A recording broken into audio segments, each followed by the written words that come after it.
Hey guys, this is Britta, and today I just wanted to give you an update on Codecombat. I said we were going to be doing more of it, but I ran into the paywall.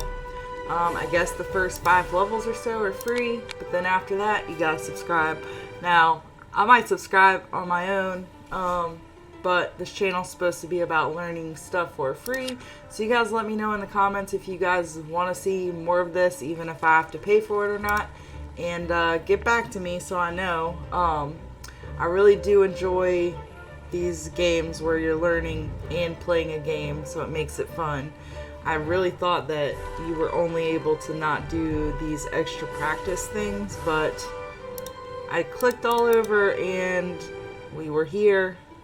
This seems like the next logical place, and it wants us to subscribe. So I don't know how you guys feel about me paying for this anyways, so you guys let me know.